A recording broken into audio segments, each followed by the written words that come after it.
Labvakar trešdienā! Ir pats darba nedēļas vidus, un šodienas raidījumam esam sagatavojuši šādus ziņu tematus. Lietuviešu turistiem interesē Kurzemes piekraste. Pašvaldība meklē risinājumu, lai daļa novada nepaliek bez ielu apgaismojuma. Un šoreiz devāmies ciemos uz vīnogu pilsētu Sabili.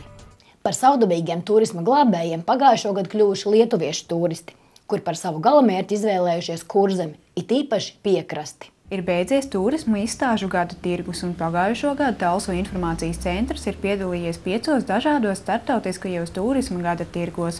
Ierasti Talsu novadu citos gados apmeklējuši vācu turisti, bet pēdējos 2 gados par Latvijas piedāvājumu īpaši sākuši interesēties lietuvieši. Kā Pēterburgā bija ļoti liela interese par Latviju kā tādu, un mēs jau tur tomēr pārstāvām vispirms Latviju un pēc tam savu pusi viennozīmīgi, un ļoti liela atsaucība bija Lietuvā. Jo lietuvieši zina, kas ir galamērķis Liepāja un kas ir galamērķis Ventspils, un viņi meklē brīvas pludmales. Un, jā, protams, mums pašu Talsu novadām tas nav, bet mūsu kaimiņu novadiem ir šīs lietas. Un ļoti daudz lietuviešu apmeklētāju un klienti bija šīm te piekrastes kempingos.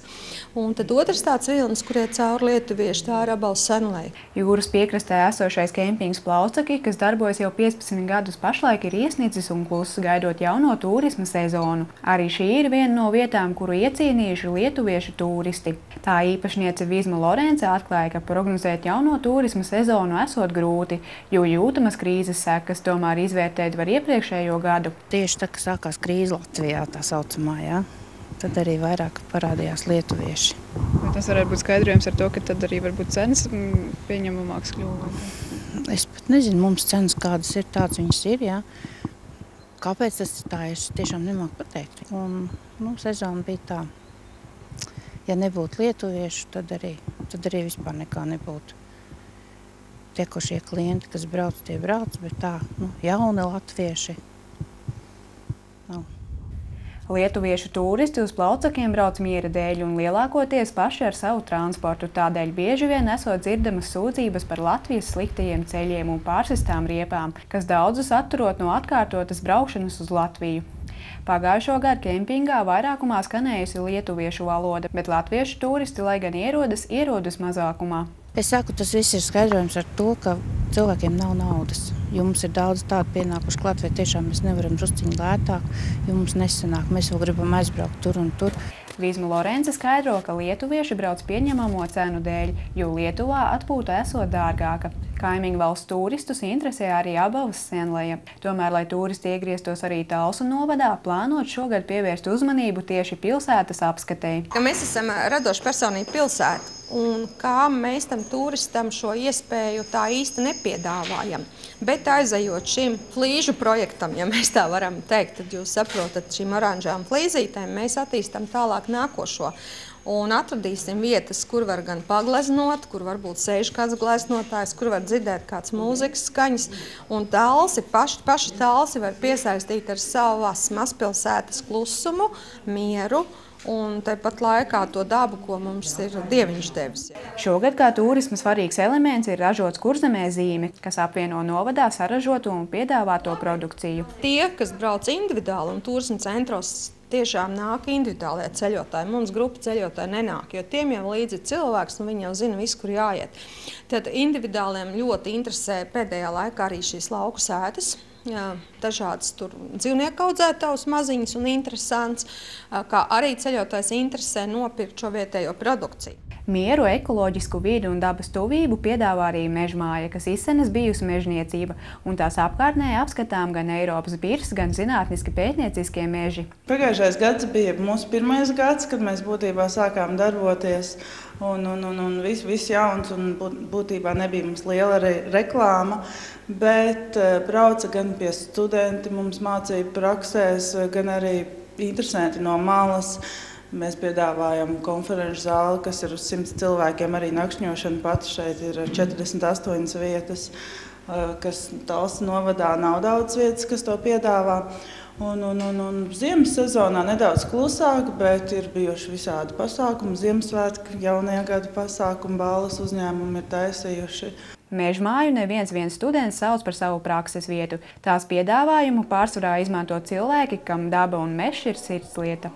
Šeit tieši uz Mežmāju ir varbūt vairāk interesanti ārzemju turisti, gan vairāk vācieši mums te bija, kas arī interesējās par to lietu un arī ieraudzīja, ka telpās ir izmantots dabīgais koks. Viņiem tas bija tāds patīkams pārsteigums, ka nav plastikāts, kā viņi saka, un ka viss ir dabīgs. Un tā lieta viņiem arī patīk un interesē un novērtē. Daba, vietējā produkcija un miers tās ir lietas, ko izvēlas ārzemju turisti. Tādēļ arī šīs vērtības īpaši tiks izceltas jaunajā turisma sezonā. Paula Negriba, Mārcis Šēners, Talsu televīzija. Uzņēmums Latvenergo, lai uzlabotu sistēmas, nolēmis demontēt virszemes kabeļus vairākās vietās novadā. Lai ielas nepaliktu bez apgaismojuma, pašvaldībai tagad jāatrod situācijas risinājums. Jau ilgāku laiku klīst runas, ka stendi daļēji varētu palikt bez apgaismojuma, jo Latvenergo gatavojas koka balstus, uz kurām izvietotas arī laternes, likvidēt. Tādēļ devāmies uz stendes pārvaldes, lai noskaidrotu, vai tiešām naktī stendē valdīs pilnīga tumsa. Latvenergo ir atrakstījis otru vēstuli, kad viņi brīdina, kad līdz pirmais posms līdz 31. maijam, otrais posms līdz 1. oktobrim tiks demontēts. Un, lai pašvaldība un arī Stendes pilsētas pārvalde dara mums zinām, kad tiks demontēta gaislīnija, kur arī ir pilsētas apgaismojums. Līdz ar to esmu rakstījis vēstuli Talsu novada domē, lai piešķir papildus līdzekļus. Tomēr papildus līdzekļi Talsu novada domē priekš jaunu laternu iegādes un uzstādīšanas nav atradušies. Neizslēgta bijusi iespēja piesaistīt Eiropas Savienības naudu caur projektu. Tomēr arī šajā variantā radusies problēma. Satiksmes ministrija ne. Citas ministrijas šāds konkurss atklātos nerīko, lai varētu saņemt Eiropas finansējumu. Tādēļ Talsu novada pašvaldība sagatavoja vēstuli ekonomikas ministrijai un valsts reģionālajai ministrijai, un kā arī Latvijas pašvaldības savienībai, kur lūgt grozīt vai no likumu vai atkal norādīt Eiropas Savienības projektus, kur mēs varētu iesniegt un saņemt finansējumu. Stendes pārvaldes vadītājs Mareks Zemītis gan skaidro, ka Latvenergo par samaksu nepieciešamības gadījumā solīs atstāt koka balstus, tomēr ar noteikumu, ka tālāk nenes par to stāvokli atbildību. Nevelti Latvenergo izvēlējies veikt koka balstu demontāžu. Laika zobs tiem darījis savu, un tie ir redzami satrūdējuši. Tādēļ arī labākais un drošākais risinājums būtu jaunu laternu uzstādīšana. 100% visas laternas uzstādi ir vajadzīgs 48 000.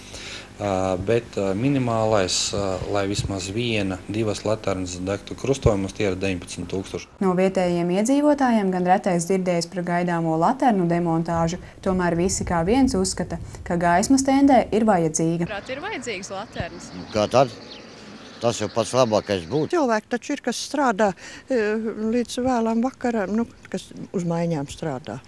Noteikti ir vajadzīgs apgaismojums. Tuvākajā pusgada laikā tiks demontēti ap 90 koka balstiem. Lai gan pašlaik nav zināms, kur tiks ņemts finansējums, pārvaldes vadītājs ir cerību pilns un plāno, ka vietā tiks uzstādītas ap 77 laternām. Talsu novada domas izpilddirektors Normons Tropiņš gan skaidro, ka līdzīga situācija gaidām ne tikai Stendē. Atsevišķās vietās situācija līdzīga veidoties arī Talsu pilsētā un vienī brīdī arī Ģibuļu pagastā pastandē. Talsos varētu būt tās ielas, kas varētu palikt bez apgaismojuma. Rekonstrukcija paredzēta ir Arā ielā, Alkšņu, Smilšu, Aļai Ozola ielās un arī Valdemāra ielā. Normons Tropiņš skaidro, ka var prognozēt, ka līdzīga situācija tuvākajos gados būs arī citviet. Tādēļ jau tagad tiek domāts ne tikai par šo brīdi, bet arī ilgtermiņā. Paula Negriba, Kaspars Virkziņš, Talsu televīzija.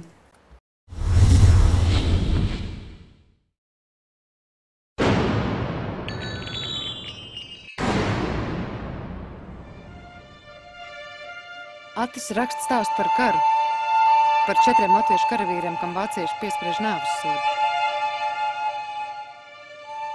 Ginters.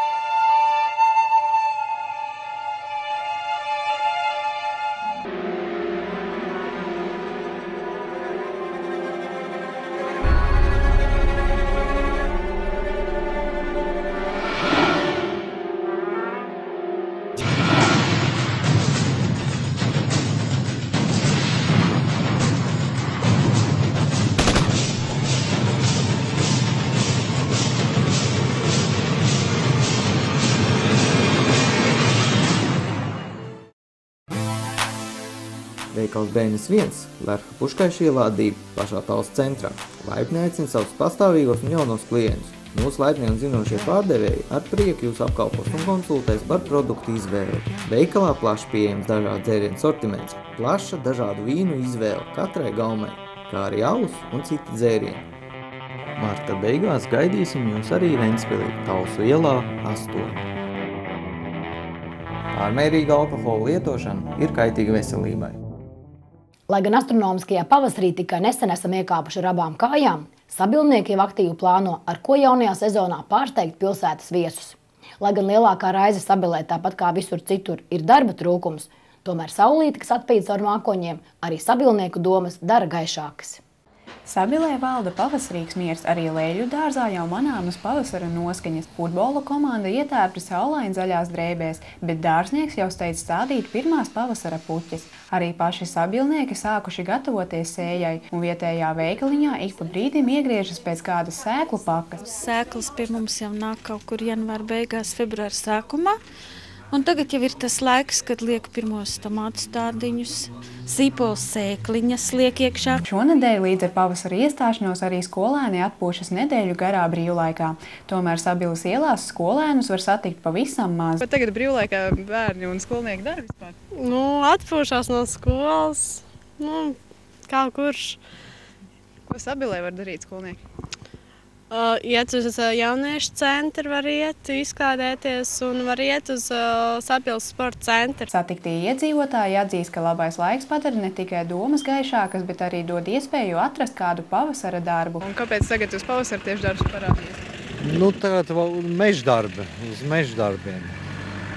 Tad jau noteikti vairākiem cilvēkiem būs ko darīt? Jā, vairākiem, jā. Te jau kaut kas top tajā vecā fabrikas ēkā, sola uz pavasaru kaut kāda darbība. Un kas tur varētu būt? Granulu izstrādājums. Pavasar tās labāks prāts ar paliek? Labāk jau būs pavasars, feini. Labi iet, man liekas, ar jauno valdību ar vien labāk. Tā hala mums ir uzcelta.